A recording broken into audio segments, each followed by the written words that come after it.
Yes. And How would you describe this trial? Based on what you read in the transcripts. it's a fraud. It's a conspiracy against him. There's that word again. Yes. There's that word, conspiracy. yes, but we all know there's no conspiracies in America. Only conspiracy nuts believe in conspiracies.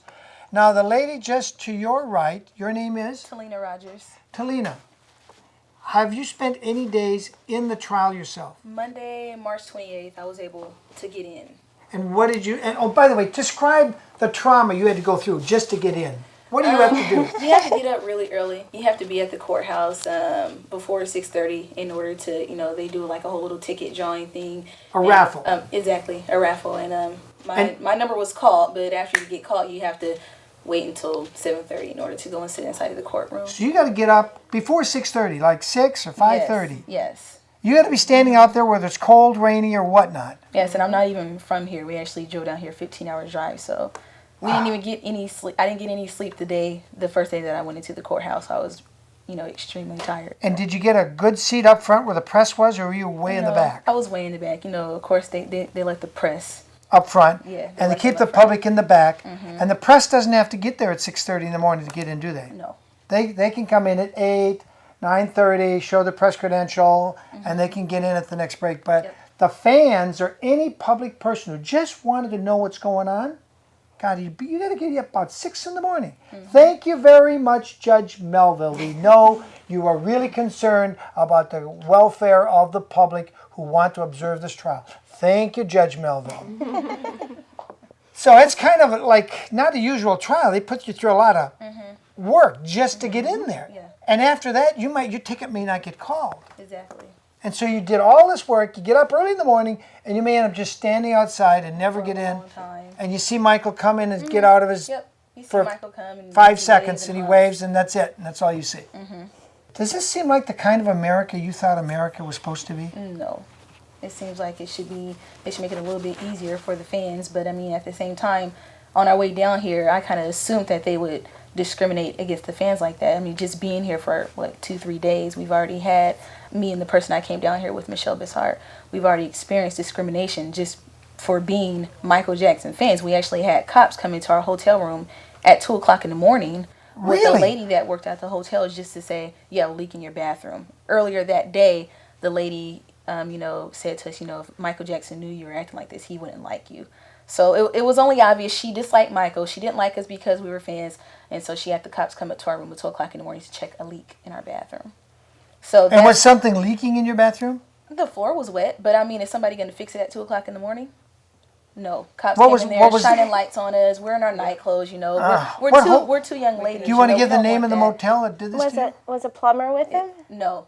Oh, and they had no plumber. There was no plumber. They just brought the cops. Yeah, the lady, she's I don't remember her name, but the lady, she's really rude. What street is this hotel on? It's off of Main Street. It's off of Main. Is it like the Rose Garden or? Well, no. I wouldn't mention the hotel because I just simply report it to management because it's not the hotel's fault that a staff So member. You just think it was a staff person that decided to do something. Definitely, but I mean at the same time, it's like she brought the cops up there for a reason, either to pick at us later. She knows that we go to the courthouse every morning, so either she brought the cops up there like, okay, get these girls' faces, There was no point in her bringing the police up there at 2 o'clock in the morning. 2 o'clock in the morning. This is the first I've heard of it. I'm glad you said something.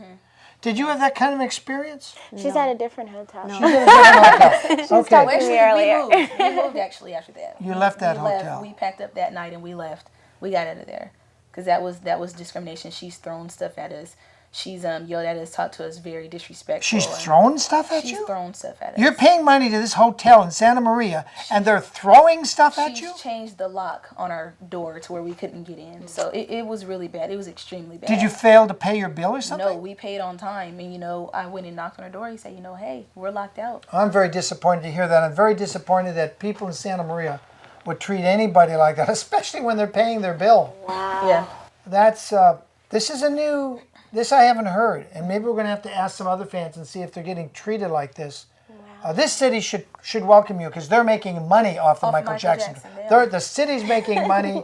All the hotels are full. They're making money. They should treat you better. I told her that. Now, we have a lady over here on the left here we haven't talked to, and let us see what's on your shirt there. What do you got there? Stone Stone cold innocent. Innocent. All I see is innocent. I don't see the I. Oh, there it is.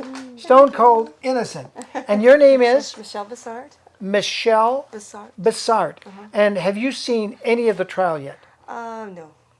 Do you intend to try to get in? I almost did Tuesday, but I didn't have my driver's license because I was rushing to park. So.